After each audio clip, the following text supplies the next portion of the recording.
Disciple जो है अपने गुरु की शिक्षा को फॉलो करेगा, उसके वचन को फॉलो करेगा, अपने गुरु को फॉलो करेगा, अपने गुरु के जीने का जो स्टाइल है उसको फॉलो करेगा। मतलब जो जैसे गुरु की दिनचर्या है वैसे ही चेले की दिनचर्या होगी। जैसे गुरु के मुख से कोई भी बात निकलेगी वो उसको पूरा करेगा। गुरु ने जो शिक्षा दी है उस पर वो अमल करेगा। पूर्ण समर्पण करना होगा। यीशु के पीछे चलने को और उसके जीवन स्टाइल, उसकी शिक्षा को पूरी रीति से अपनाना पड़ेगा। यानी आप अपने आप को समर्पित कर देते हैं। अब आपकी कोई इच्छा, कोई इमोशन, कोई विल नहीं रहती है। आप अपनी इच्छा को त्याग करके प्रभु की इच्छा को पकड़ लेते हैं। आमीन। अपने गुरु की इच्छा को पूरा करना। आपको मालूम, यीशु ने जब प्रेरितों का चुनाव किया तो भीड़ में से नहीं किया। यीशु के पीछे भीड़ की भीड़ आती थी। यीशु ने भीड़ में से प्रेरितों का चुनाव नहीं किया। बाइबल क्या कहती है हम उसको देखें। यीशु ने जब प्रेरितों का चुनाव किया तो उसने चेलों में से चुनाव किया। बाइबल कहती है लूका रचित सुसमाचार उसके 6 अध्याय आप 12-13 को पढ़ेंगे। वहां पर लिखा है कि वो उन दिनों में, किन दिनों में, जब उसे मजदूरों की जरूरत थी, जब उसे कोवर्कर की जरूरत थी, तब वो पहाड़ पर प्रार्थना करने गया। यानी प्रार्थना के साथ उसने चुनाव किया। परमेश्वर से प्रार्थना करने में सारी रात बिताई और जब दिन हुआ तो उसने अपने चेलों को बुलाकर, किसको बुलाया? विश्वासियों को नहीं बुलाया। वो भीड़ में जो चिन्ह चमत्कार जिन पे हो रहे थे, जो अनुभव कर रहे थे चमत्कारों को, चंगाइयों को, उनको नहीं बुलाया। बाइबल कहती है जब दिन हुआ तो उसने अपने चेलों को बुलाकर उनमें से 12 को चुन लिया और उनको प्रेरित कहा। आमीन, हालेलुया। उनको उसने प्रेरित कहा। सुन रहे हैं आप? तो इन प्रेरितों ने यीशु मसीह के साथ रहते हुए उस प्रैक्टिकल ट्रेनिंग को, जिसे डिसाइपलशिप ट्रेनिंग कहते हैं, उसको पूरा किया। मैं विश्वास करता हूं यीशु के साथ रहते हुए इन चेलों ने चेला की जो ट्रेनिंग थी, चेलेपन की जो शिक्षा थी, उसको पूरा किया। और जब यीशु ने देखा कि इन लोगों ने पूरा कर लिया है चेलेपन की शिक्षा को, तब उसने चेलों को बुलाया। उन चेलों में से इन 12 को चुना और उनको प्रेरित कहा। He called his disciples to himself and from them he chose 12 whom he also named apostles. So apostles are definitely emerged only from the disciples. तो प्रेरित जो है केवल चेलों में से ही नियुक्त किए जाएंगे। अगर आप मती की पुस्तक उसकी 10 अध्याय और उसके पहले ही पद को पढ़ेंगे, वहां पर भी इसी प्रकार की बात का वर्णन किया हुआ है। वहां लिखा है फिर उसने अपने 12 चेलों को पास बुलाकर उन्हें अशुद्ध आत्माओं पर अधिकार दिया कि उन्हें निकालें और सब प्रकार की बीमारियों, सब प्रकार की दुर्बलताओं को दूर करें। इन 12 प्रेरितों के नाम ये हैं। तब उनकी लिस्ट है, नाम को डिस्क्लोज किया गया है। इसका अर्थ ये हो गया, in order to receive the authority and power from Jesus we have to be a disciple. अगर मुझे यीशु मसीह से अधिकार और सामर्थ्य चाहिए कि मैं उसके अधिकार और सामर्थ्य में एक्सेल करूं, अर्थात उसके अधिकार और सामर्थ्य में कार्य करूं, तो मुझे चेला बनना होगा, क्योंकि अधिकार उसने किसको दिया? चेलों को।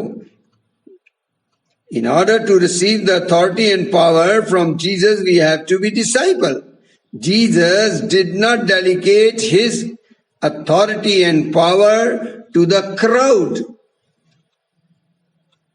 उसने अथॉरिटी और पावर चेलों को दिया, और वो चेले जो उसके साथ थे।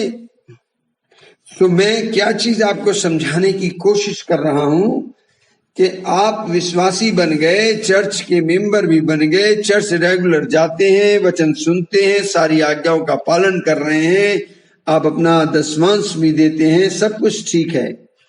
बट अगर आप ये पहचान कर रहे हैं कि आपके ऊपर बुलाहट है, तो क्या आप उसके पीछे चल रहे हैं? क्या आप चेलेपन की शिक्षा आपने ली है? क्या चेलेपन की ट्रेनिंग आपकी हुई है? तो आपको पहले उसके चेला बनना पड़ेगा।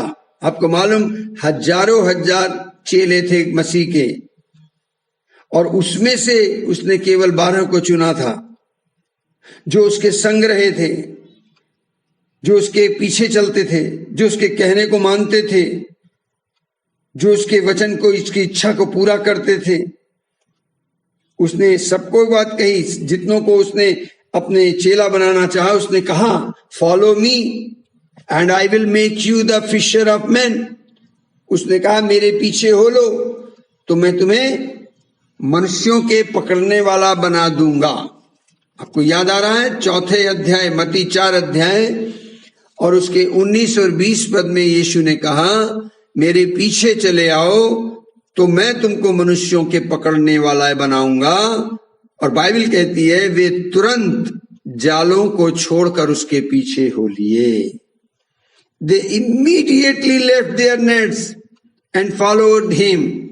अगर आपके ऊपर बुलाहट है, अगर आप समझते हैं कि मैं अपोस्टल होने के लिए, प्रेरित होने के लिए बुलाया गया हूं, देन आपको क्विकनेस शो करनी है, अर्जेंसी शो करनी है, टालम टोल वाली स्थिति नहीं होनी है, आलस्य नहीं दिखाना है, इमीडिएट एक्शन लेना है। इन लोगों ने इमीडिएटली अपने जाल छोड़े और यीशु के पीछे हो लिए। They left behind their boat, their nets and their parents and become his disciple. चेला बनने के लिए बाइबल में यहां तक लिखा है कि उन लोगों ने अपना सब कुछ तुरंत छोड़ दिया, यहां तक कि अपने पिता को, अपनी रोजी रोटी को, अपने बिजनेस रोजगार को छोड़ दिया। रोजगार छोड़कर मसीह के पीछे हो लिए, किस लिए? कि चेला बन जाएं।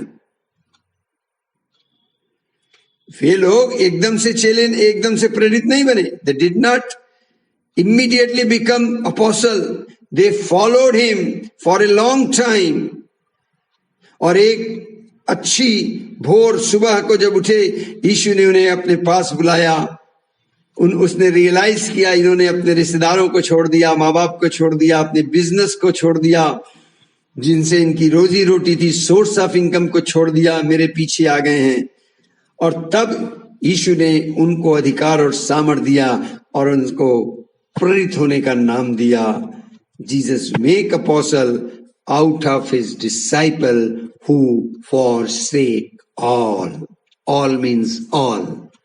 आपको मालूम, यीशु मसीह ने उन लोगों को प्रेरित होने का, बनने का सौभाग्य दिया जो यीशु के पीछे चलने का तुरंत निर्णय लिया और जिन्होंने अपना सब कुछ यीशु के लिए त्याग दिया। बाइबल कहती है लूका 14 अध्याय के 33 पद में, जो कोई अपना सब कुछ त्याग ना दे वो मेरा चेला नहीं हो सकता। सब कुछ मतलब सब कुछ। बाइबल कहती है मत्ती 4 अध्याय 21 और 22 पद में, वहां से आगे बढ़कर यीशु ने और 2 भाई अब अर्थात जब्दी के पुत्र याकूब और उसके भाई यूहन्ना को जब देखा, वे अपने पिता जब्दी के साथ नाव पर थे, अपने जालों को सुधार रहे थे, उसने उन्हें भी बुलाया। They are called. वे तुरंत नाव और अपने पिता को छोड़कर उनके पीछे हो गए।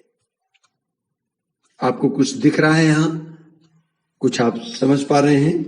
Please note it. I humbly request you, please note it. The disciples did not ever think that they were going to become apostle. They did not know what their future would be. जब यीशु ने इनको पुकारा, बुलाहट दी, इन्होंने कुछ नहीं सोचा इधर उधर की बात। इन्होंने अपना सब कुछ छोड़ के, सब कुछ त्याग के केवल यीशु के पीछे जब हो लिए, उस वक्त इन्हें जरा भी आइडिया नहीं था, दूर तक इन्होंने नहीं सोचा था कि हम अपोस्टल बन जाएंगे, हमें एक नया नाम मिल जाएगा, प्रेरित। Can you imagine? पुराने नियम से, जेनेसिस से प्रेरित शब्द किसी को इस्तेमाल नहीं किया गया, कोई पदवी प्रेरित की किसी को नहीं दी, लेकिन केवल इन्होंने तुरंत आज्ञा का पालन करते हुए उसके वचन को अमल किया, उसकी इच्छा के पीछे चले, उसके कहने के अनुसार उसके पीछे चले, सब कुछ छोड़कर, त्याग कर। उस टाइम तक इनके दिमाग में नहीं था कि हम कभी प्रेरित भी कहलाएंगे, हमारा भविष्य क्या होगा, इन्हें मालूम नहीं था। लेकिन यीशु से इतना प्यार करते थे कि उसकी एक पुकार पर, उसकी एक आवाज पर इन्होंने अपना सब कुछ छोड़कर यीशु मसीह के पीछे हो जाना स्वीकार कर लिया। और दूसरे ही दिन जब वो इसके पीछे हो लिए, जबकि उन्होंने सोचा भी नहीं कि क्या हमारा माइनस प्लस होगा, कल को हमारे संग क्या होगा, हम कैसे रहेंगे, हमारे आमदनी का स्रोत क्या होगा, खान पान का जरिया क्या बनेगा।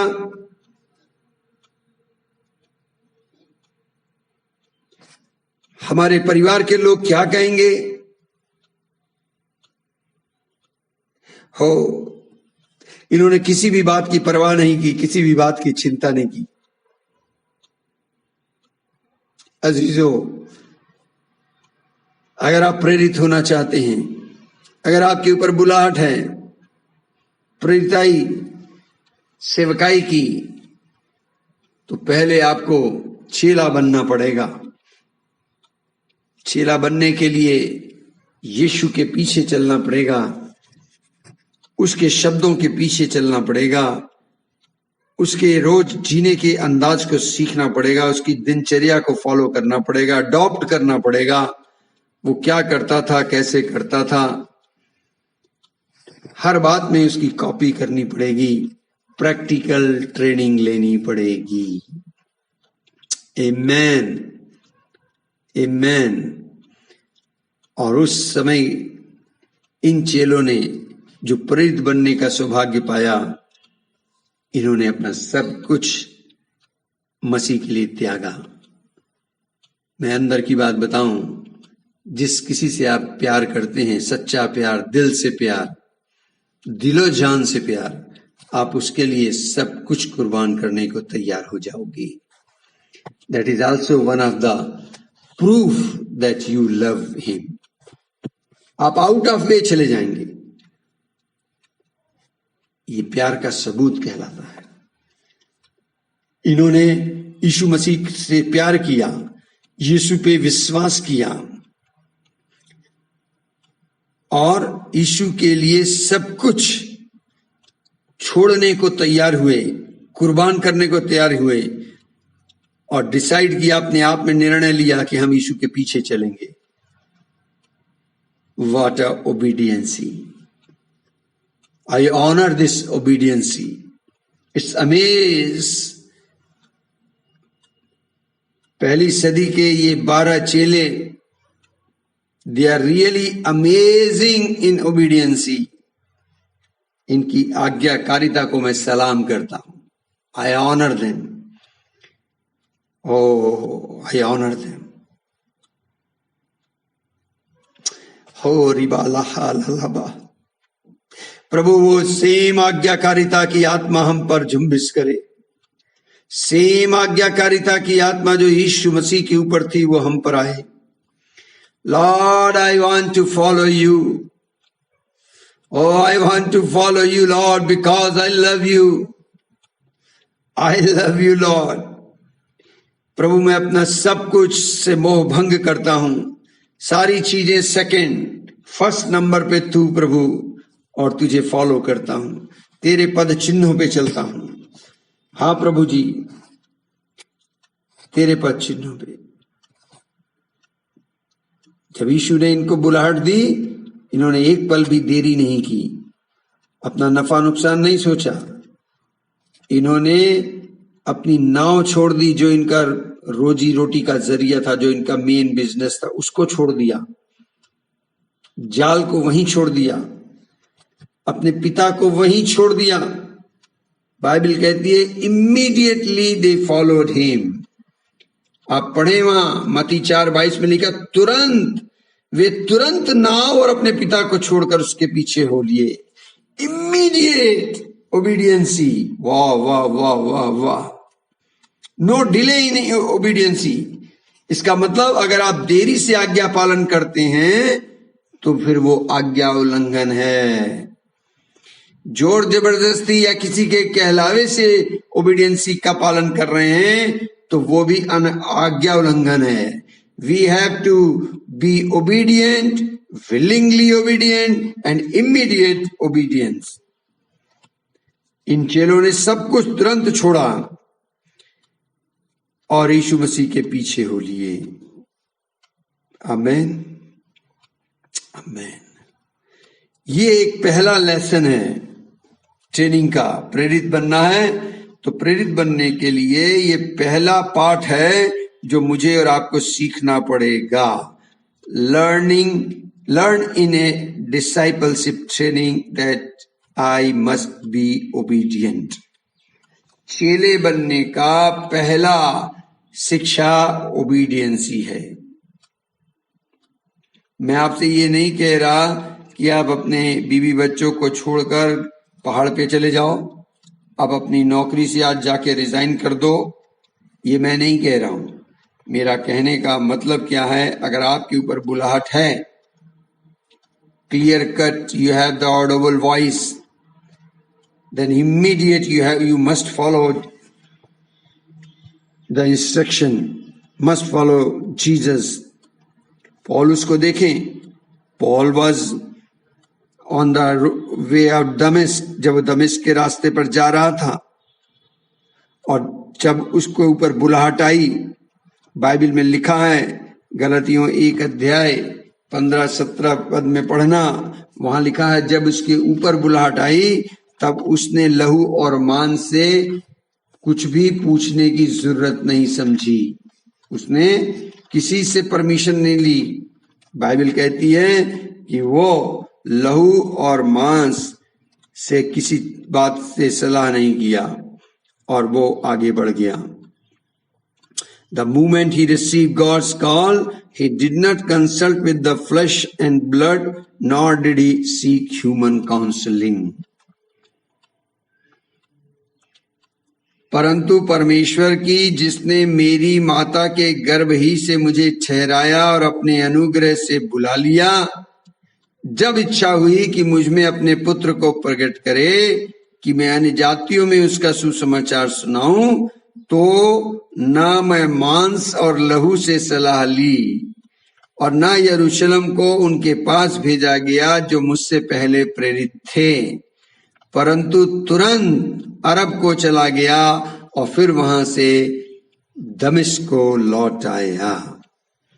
An apostle needs to learn his lesson first। अगर आप प्रेरित हैं तो आपको ये पहला पाठ अमल में लाना होगा, सीखना होगा। क्या कि परमेश्वर प्रभु अपने अगुआ, अपने चुनने वाले, अपने भेजने वाले, अपने अभिषेक करने वाले के फॉलो करना, तुरंत इमीडिएट ओबीडियंसी में आ जाना। Immediate obedience is the first lesson for discipleship. Good morning and praise the Lord. The name of the Lord Jesus is above all name. There is power in the name of the Lord Jesus. Jesus is my good shepherd. He is our sender, teacher. So we begin this day in the glorious name of the Lord Jesus Christ. Thank you so much. प्रभु ने अनुग्रह दिया है आज के दिन के लिए, और आज की टीचिंग जो हम स्टार्ट कर रहे हैं वो है, उसका हेडिंग रहेगा अपोस्टोलिक ट्रेनिंग। हो सकता है इसमें 2 दिन, 3 दिन, 4 दिन लग जाएं। तो अपोस्टोलिक ट्रेनिंग क्या है, कैसे बिगिन होती है, क्या करना होता है, इसके बारे में हम लोग जानने की कोशिश करेंगे।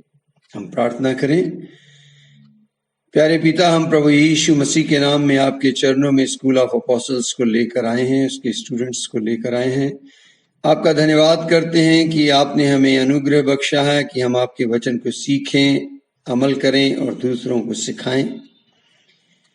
धन्यवाद करते हैं आपके महान अभिषेक के लिए, आपकी पावन आत्मा के लिए जो हमारा शिक्षक है, और आपके लिखित वचन बाइबल के लिए जो हमारी अध्ययन की पुस्तक है। Holi spirit, we submit ourselves into your authority. Now you speak and we will listen your voice. Thank you. Open our understanding, open our ears, O Lord, to hear your word. Thank you. We give you honor and glory. In the name of the Lord Jesus Christ, amen and amen. Thank you. So, आपको मालूम, परमेश्वर जब किसी को चुनता है या भविष्यवक्ता को चुनता है या प्रेरित को चुनता है, तो बाइबल के हमें समझाती है कि जब हम माँ के गर्भ में ही होते हैं वो हमारा चुनाव कर लेता है। गुड न्यूज इज दिस कि जब हम माँ के गर्भ में से ही वो हमें चुनता है, और जब राइट टाइम आता है हमें पुकारता है, हमें बुलाता है, हमें अभिषेक देता है और जमाने के सामने हमें एक्सपोज करता है। तो मैं विश्वास करता हूं कि हम जब की अपोस्टल्स की ट्रेनिंग ले रहे हैं, टीचिंग ले रहे हैं, और इसका रिजल्ट ये है कि प्रेरित बनाए जाएं, तो प्रेरित प्रभु ने अपनी योजना के तहत पहले से ही चुन लिया है, लेकिन राइट टाइम पर वो इसको होने देता है, हमें बुलाता है, हमें अभिषेक देता है, और फिर संसार के सामने हमको प्रस्तुत करता है, एक्सपोज करता है। तो यहाँ ये समझना जरूरी है कि अपोस्टोलिक कॉलिंग होना और अपोस्टलशिप में फंक्शन करना दोनों अलग अलग बात हैं। कई लोगों पर अपोस्टोलिक कॉलिंग है, but because they don't recognize, because they don't function in it, इसलिए वो अपोस्टोलिक मिनिस्ट्री कर नहीं पा रहे। तो अपोस्टोलिक कॉलिंग होना और अपोस्टोलिकली फंक्शन करना दोनों अलग बातें हैं, और ये सब एक दिन में नहीं होता है। मिनिस्ट्री जो होती है वो ग्रेजुअली ग्रो करती है, एकदम से ग्रो नहीं करती है, धीरे धीरे बढ़ती है। जैसे अंश अंश करके वो हमारे अंदर अपने ग्लोरी को बढ़ाता है, वैसे ही धीरे धीरे हम उसमें ग्रो करने लगते हैं। कब तक? जब तक कि हम उस बुलाहट में पूर्ण रूप से कार्य नहीं करने लगते। आपको मालूम होगा लूका 2 अध्याय, अगर उसके 52 पद को पढ़ें, जब यीशु मसीह का जन्म हो गया, बाइबल कहती है कि यीशु बुद्धि और डील डॉल में और परमेश्वर और मनुष्यों के अनुग्रह में बढ़ता गया। एक दिन में नहीं हो गया। वो आत्मा से जन्मा, 30 साल तक अपने पिता के घर में रहा, अभी एक्सपोज नहीं हुआ है जमाने के सामने, लेकिन बुलाहट है किस लिए यीशु को जन्म दिया गया है, उसने क्या काम करना है। सो होली स्पिरिट से वो जन्मा और पवित्र आत्मा की देखभाल में, उसकी बुद्धि में, उसके डील डॉल में, मनुष्यों के अनुग्रह में, परमेश्वर के अनुग्रह में वो धीरे धीरे बढ़ता रहा, है ना। उसी प्रकार से आप देखें जॉन द बैप्टिस्ट को, जॉन द बैप्टिस्ट का जिसका जन्म हुआ यीशु मसीह के आगमन के 6 महीने पहले, कि तुम जाकर प्रभु के लिए मार्ग को तैयार करो, और किस प्रकार से चमत्कारिक रीति से ये जकरिया के घर बेटा पैदा होता है, मैं इस डिटेल में नहीं जा रहा हूं, लेकिन यूहन्ना का जो जन्म हुआ जॉन द बैप्टिस्ट का, वो एक चमत्कारिक रूप से जन्म था। उसके माँ बाप बूढ़े थे, है ना, जकरिया की पत्नी बांझ थी, और चमत्कार हुआ और एक बालक का जन्म होता है, उसका नाम यूहन्ना रखा जाता है। और बाइबल कहती है लूका रचित सुसमाचार 1 अध्याय के 80 पद में कि वो बालक यूहन्ना जो था, वो बालक बढ़ने लगता है। काय में बढ़ने लगता है? Fellowship of Holi spirit, fellowship में बढ़ने लगता है। किसकी? आत्मा में, सुपर नेचुरल वे में उसकी बढ़ोतरी प्रारंभ होती है। वो बढ़ता है, आत्मा में बलवंत होता जाता है। और बाइबल कहती है कि जब तक उसका टाइम नहीं आया कि संसार पर उसे एक्सपोज किया जाए, प्रकट किया जाए, वो जंगलों में रहता था। इससे पहले कि इज़राइल पर प्रकट हो, उसके दिन जंगलों में बीते। मैं कहना क्या चीज चाह रहा हूं कि अगर आपके ऊपर बुलाहट है प्रेरित होने की, प्रेरिताई सेवकाई की, तो ये एक दिन में नहीं होगा। आपको ग्रो करना पड़ेगा इन द होली स्पिरिट, आपको स्ट्रांग होना पड़ेगा इन द होली स्पिरिट, आपको ग्रो करना पड़ेगा परमेश्वर की उपस्थिति अर्थात परमेश्वर के वचन में। बढ़ोतरी होना जरूरी है अजीजों। आप देखिए, when Jesus was 12 years old, he taught in the temple at the Jerusalem. Amen. Bible क्या कहती है? पढ़िएगा, लूका रचित सुसमाचार, लूका में मिलेगा या यूहन्ना में मिलेगा, वो शायद है। एक minute, I will check the verse, then I will tell you. Ralavashindari dallahanive Sikorodululu bushabiri dallana bababari dallahabina Shikrabalaha। Yes, आपको मिलेगा लूका में 2 अध्याय, और उसके अगर आप पढ़िएगा घर में पूरा 39 पद से लेकर 52 पद तक पढ़ जाइएगा। मैं आपको वहीं से कुछ बात समझाने की कोशिश करने जा रहा हूं कि बाइबल वहां ये कहती है कि जब समय पूरा हुआ, प्रभु की व्यवस्था के अनुसार दिन वो पूरे हुए, तब बाइबल कहती कि वो बालक बढ़ता गया, आत्मा में बलवंत होता गया, बुद्धि से परिपूर्ण होता गया, परमेश्वर का अनुग्रह उस पर था। और आपको मालूम, उसके माँ बाप प्रतिवर्ष रेगुलर वे में यरूशलेम जाया करते थे, खासतौर से फसह के पर्व पर। जब यीशु मसीह 12 साल के थे, उनको उस पर्व की रीति के अनुसार माँ बाप अपने साथ लेकर गए, और जब वापसी कर रहे थे तो रास्ते में वो उनसे बिछड़ गया। उसके माँ बाप चिंतित हो गए, फिक्र करने लगे, ढूंढते ढूंढते फिर वो वापस यरूशलेम की तरफ चल दिए। 3 दिन के बाद उन्होंने अपने बेटे यीशु को मंदिर में उपदेशकों के बीच में बैठे उनकी सुनते और उनसे प्रश्न करते हुए पाया। नाउ सी, जितने उसकी सुन रहे थे वे सब उसकी समझ और उसके उत्तर से चकित थे। वो देखकर चकित हो रहे थे। मां आकर डांटती है, गुस्सा करती है कि तूने हमें इतनी चिंता में डाल दिया, कहां रह गया था। सुनिए जीसस का आंसर, वो कहते हैं तुम मुझे क्यों ढूंढते थे? क्या नहीं जानते थे कि मुझे अपने पिता के भवन में होना है? परंतु जो बात उसने उससे कही उसे लोगों ने नहीं समझा। मैं कहना क्या चीज चाह रहा हूं, एकदम से यीशु मसीह मसीहा नहीं बन गए। एकदम से आते ही उन्होंने अपोस्टोलिक मिनिस्ट्री को जन्म नहीं दिया। वो आत्मा से जन्मे, धीरे धीरे आज्ञाकारिता में बढ़ते गए। 12 साल की उम्र में वो लक्षण दिखने लगे। 30 साल की उम्र में जाकर उन्होंने बपतिस्मा लिया यूहन्ना से। आकाश खुला, पवित्र आत्मा उन पर उतरा। तब आत्मा के सिखाए जंगल में गए। आत्मा ने उन्हें ट्रेनिंग देना शुरू किया और जब जंगल से बाहर आए तब बाइबल कहती है उन्होंने सेवकाई प्रारंभ की। तो मैं दिखाना ये चाह रहा था कि यीशु भी जो स्वयं प्रभु है, परमेश्वर का पुत्र है, उसने भी एक दिन में ही सब कुछ प्रारंभ नहीं किया।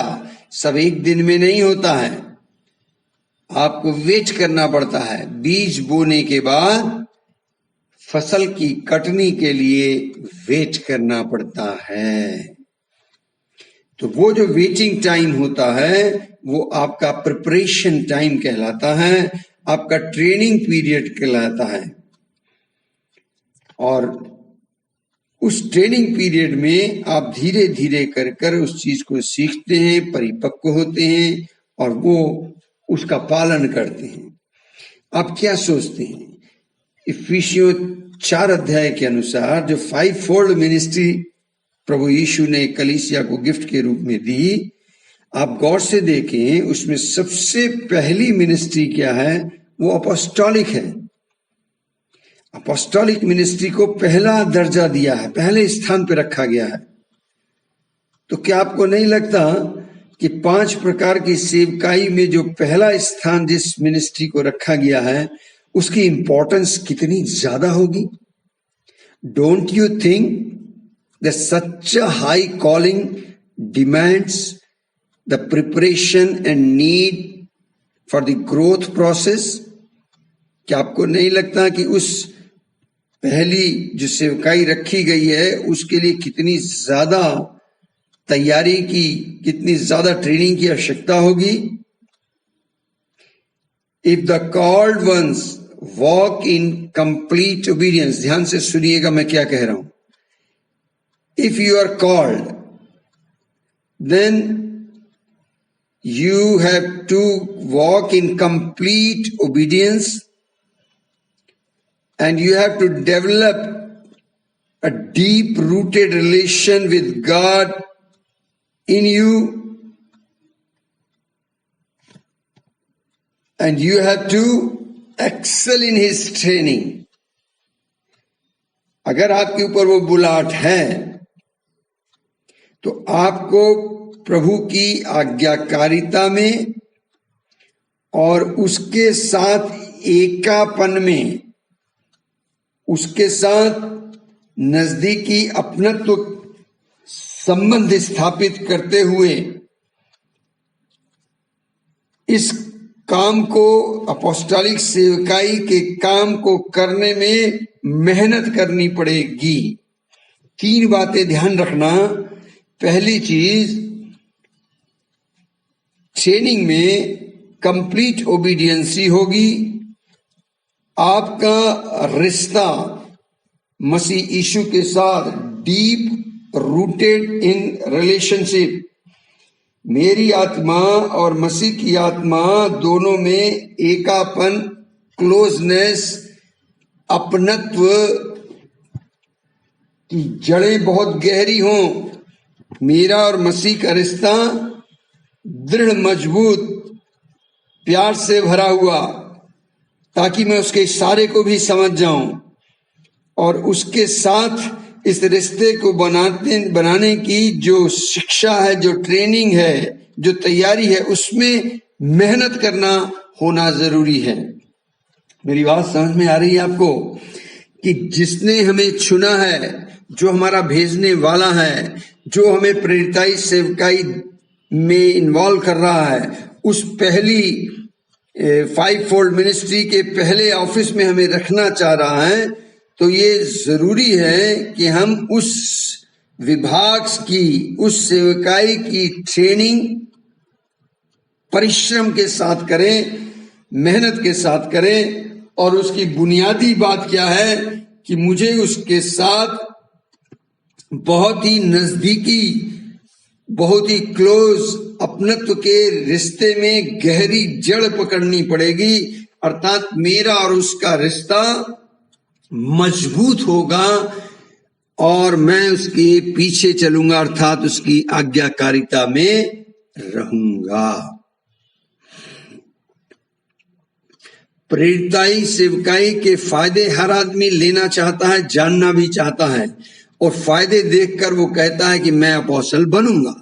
लेकिन मैं आपको बताना चाहता हूं, खाली प्रेरित के फायदे ही न सोचें, वरन उसकी जिम्मेदारी को समझना होगा। If you have the calling of the apostles, you have to realise the great importance of the responsibilities of the apostle। जो एक प्रेरित की जिम्मेदारी है उसको समझना बहुत जरूरी है। इससे पहले कि आप पदार्पण करें, इस सेवकाई में अपना कदम आगे बढ़ाएं, you must know and you must understand the responsibilities of an apostle। आपके अंदर अगर तीव्र इच्छा है कि मैं प्रभु यीशु का प्रेरित बनकर काम करूं,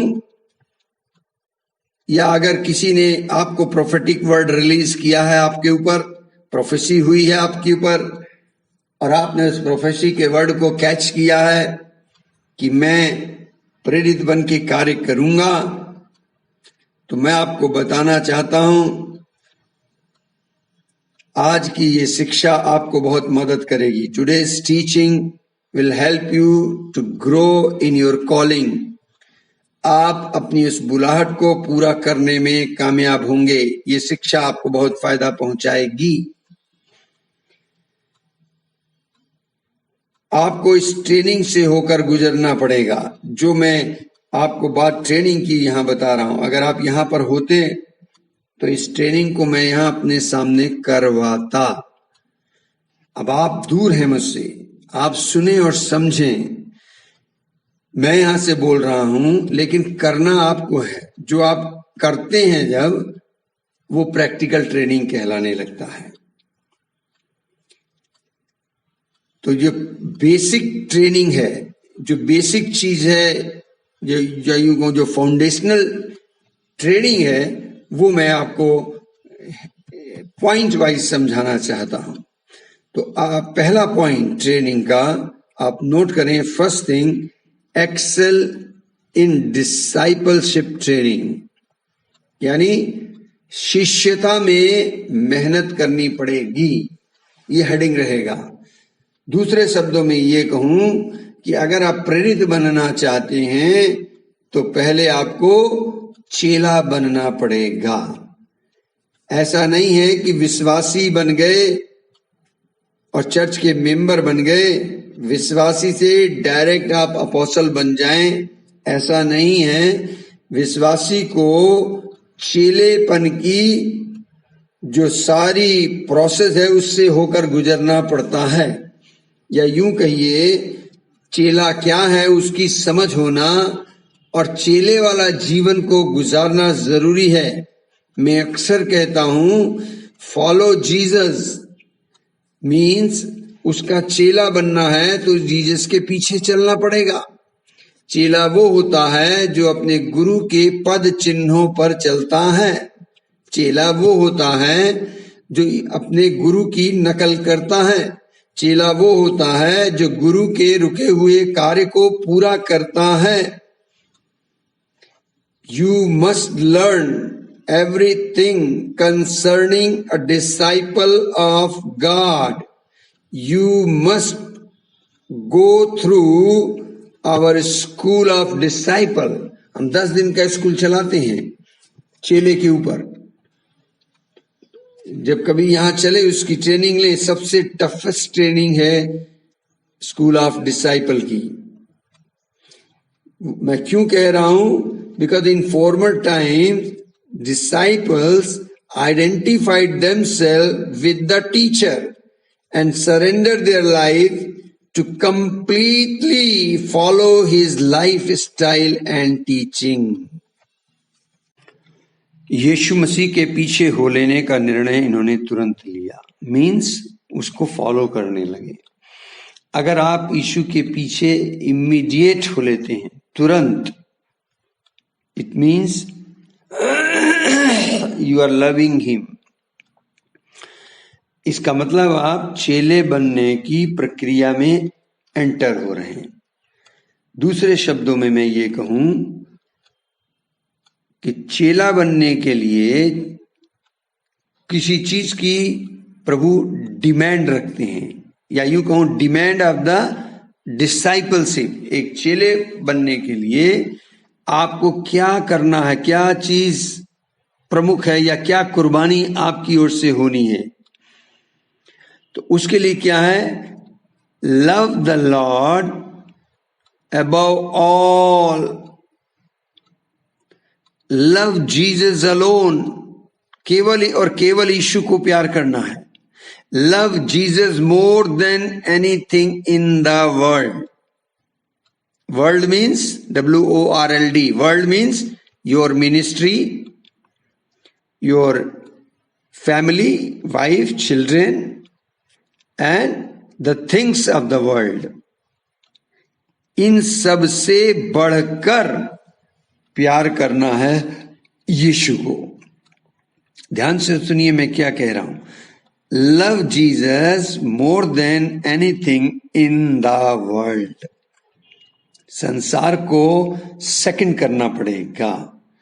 we must love the Lord more than anything in the world. Love Jesus alone. Our supreme love must go towards our Lord Jesus Christ. If you love anything, anyone more than Jesus, you are not worthy to Jesus. मैंने बहुत बड़ी और गहरी बात कही है। If you love anyone, if you love anything more than Jesus, then you are not worthy to Jesus. यीशु ने कहा लूका 14 अध्याय उसके 25 और 26 पद में, जब बड़ी भीड़ उसके साथ जा रही थी, बहुत से लोग उसके संग बैठे हुए ट्रैवल कर रहे थे, तो उसने पीछे मुड़कर उनसे कहा, यदि कोई मेरे पास आए और अपने पिता और माता और अपने पत्नी और बच्चों और भाइयों और बहनों वरन अपने प्राण को भी, यानी खुद को अप्रिय न जाने, तो वो मेरा चेला नहीं हो सकता।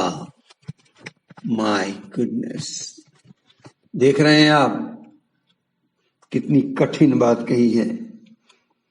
If anyone comes to me and does not hate his father and mother, his wife and children, his brother and sister, yes, even his own life, he cannot be my disciple.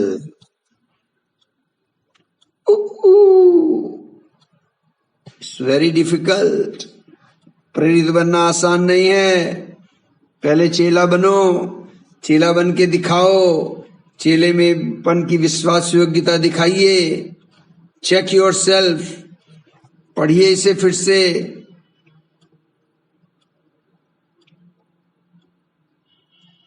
कितनी गहरी बात लिखी है।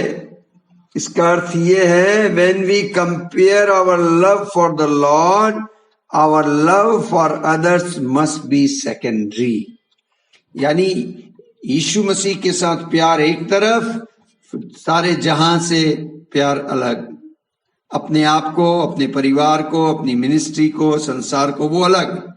ये सारा सबसे प्यार एक तरफ, यीशु को प्यार करना एक तरफ, और पहले स्थान पर यीशु को प्यार करना है। First place, supreme love to Jesus. Our primary supreme love must be toward the one who gave his life for us on the cross.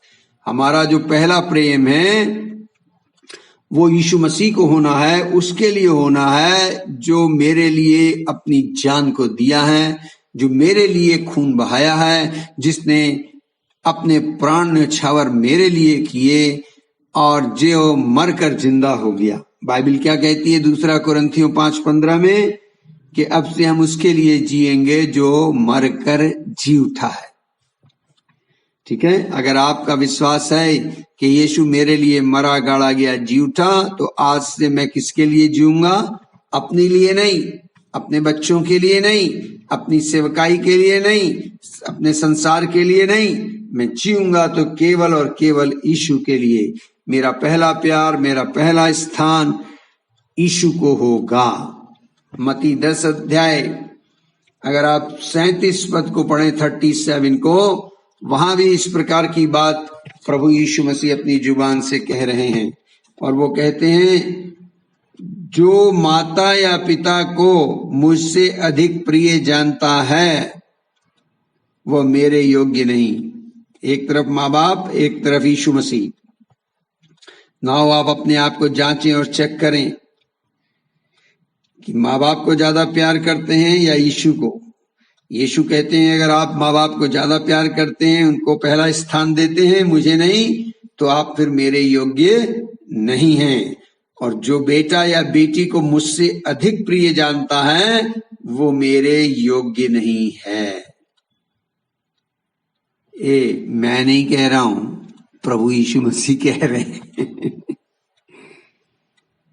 Anyone who loves his father or mother more than me is not worthy of me. Anyone who loves his son or daughter more than me is not worthy of me.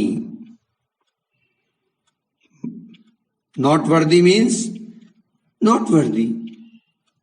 Simple. मुझसे अधिक प्रिय नहीं जानता है, मतलब मुझसे अधिक प्रिय किसी को नहीं जानना है। सबसे ज्यादा अहमियत। So Jesus is concern with how much we love him now.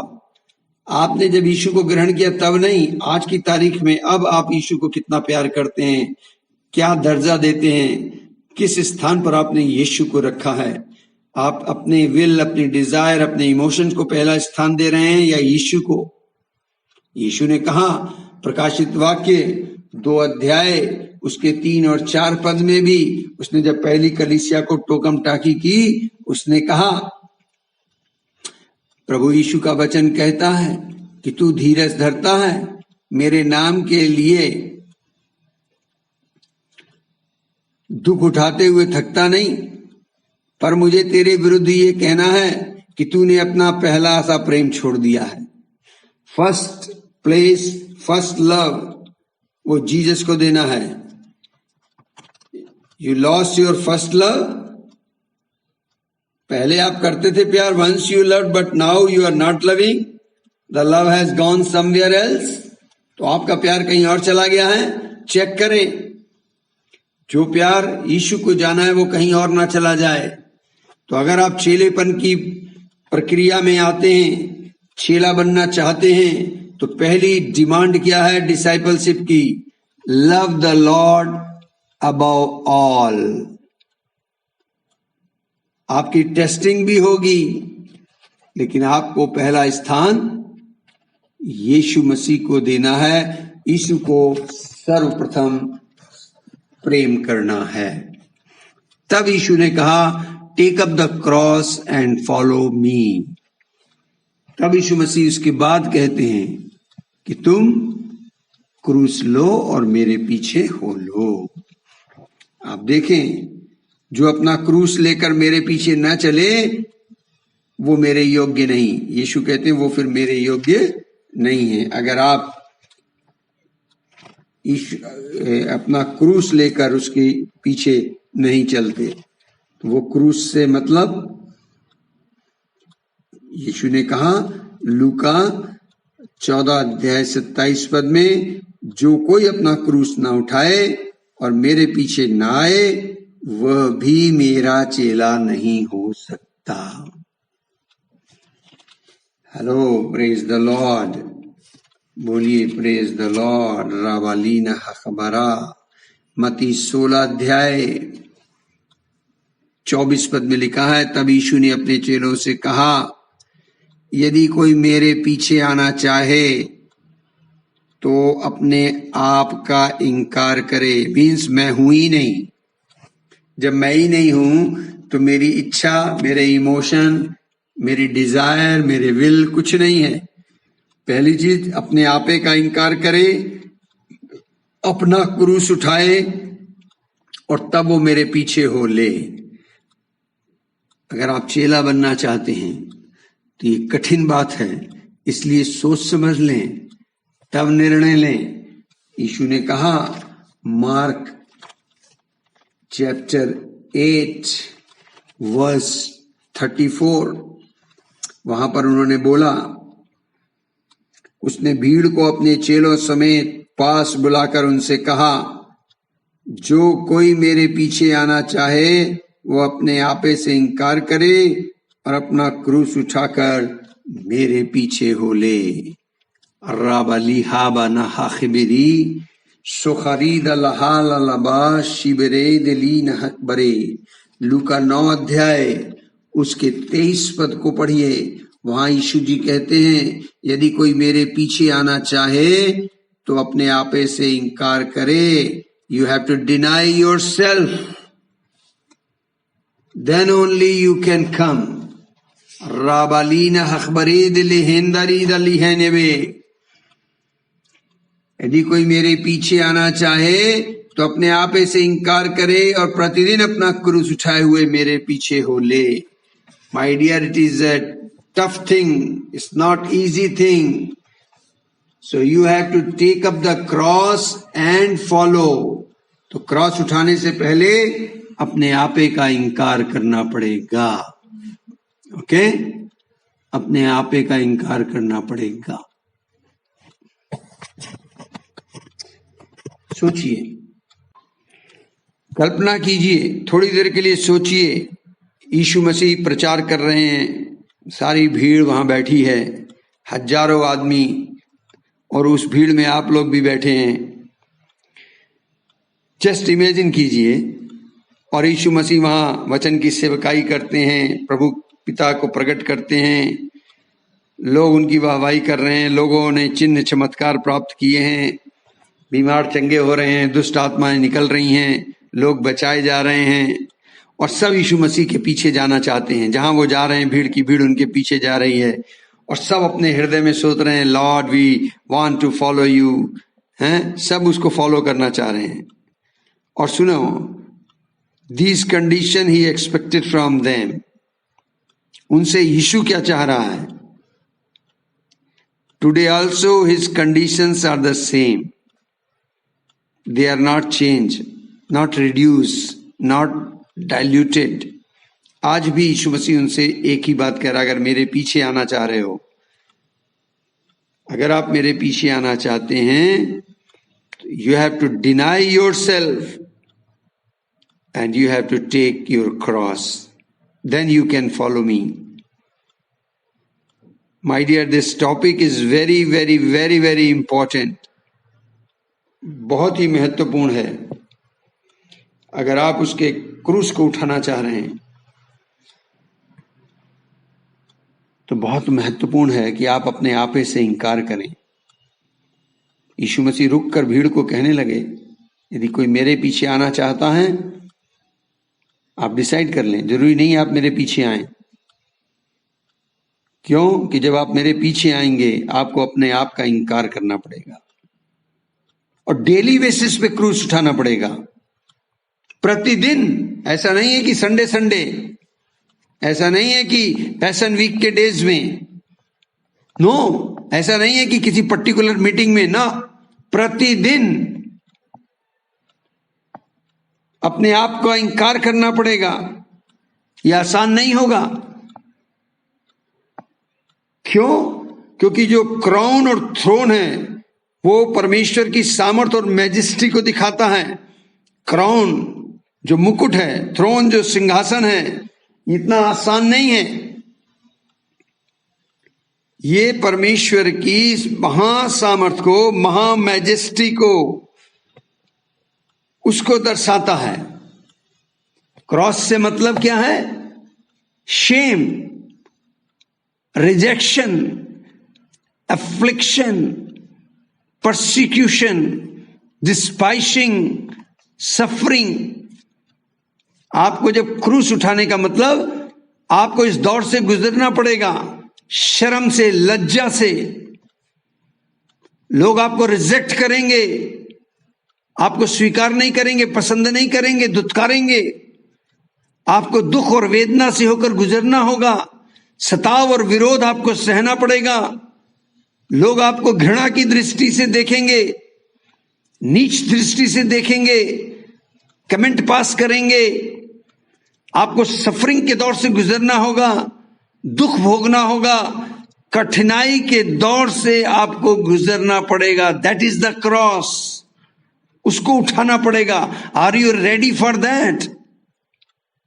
ये तब कर पाओगे जब तुम अपना आप को डिनाई करोगे, जब तुम अपने आप का इंकार करोगे। अगर आपका मैं है, अहम है, स्वार्थ है, आपका ईगो है, तब तक आप फॉलो नहीं कर पाएंगे। आपके मैं को मरना पड़ेगा, आपके आई को मरना पड़ेगा, आपके आई को सी में कन्वर्ट होना पड़ेगा। ऊपर से भी मुड़ना पड़ेगा, नीचे से भी मुड़ना पड़ेगा। आई सी में कन्वर्ट होगा, तब आप इस क्रूस को उठा पाएंगे। इस संसार में जब यीशु के नाम को लेकर चलेंगे तो लोग आपको पसंद नहीं करेंगे, आपको अच्छी दृष्टि से नहीं देखेंगे। देश के सरकार, देश का कानून आपके विरोध में आएगा, आपको मार डालने की कोशिश करेगा, बदनाम करेगा, लज्जित करेगा, दुत्कारेगा, रिजेक्ट करेगा। आपको कठिन दौर से होकर गुजरना पड़ेगा। Are you ready? यीशु यही तो कह रहे हैं। सोच समझ लो, क्या तुम तैयार हो? यदि मेरे पीछे आना चाहते हो तो अपने आपे से इंकार करो, means you are not there. और प्रतिदिन तुम्हें ये क्रूस उठाना पड़ेगा, मेरे पीछे होना पड़ेगा।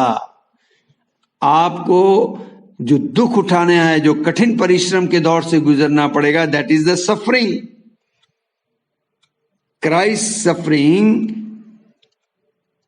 जो मसीह ने दुख उठाए, वो सारी सफरिंग के दौर से हमें गुजरना पड़ेगा। लोगों को सफरिंग के बारे में मालूम नहीं है। मैं आपको बताऊंगा इस सफरिंग के बारे में, हमें ये सीखेंगे।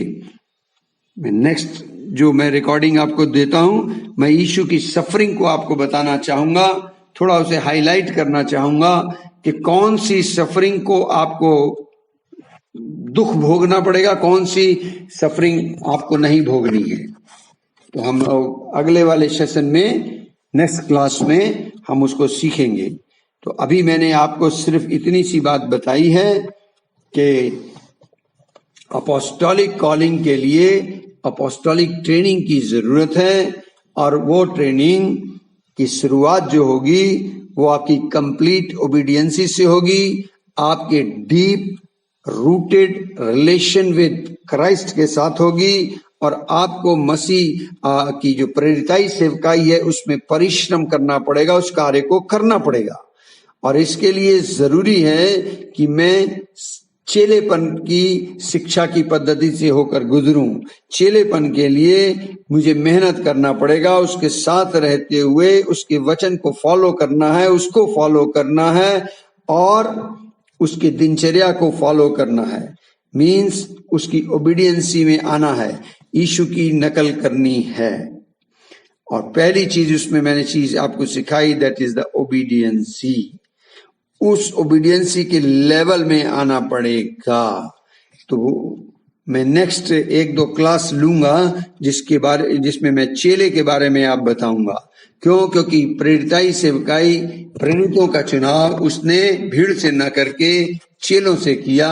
चेला वो है जो गुरु के पद चिन्हों पर चलता है। चेला वो है जो चेले को बनाता है। अगर आप चेला बनना चाहते हैं, if you want to be disciple, unless we become disciple we can not make others disciple.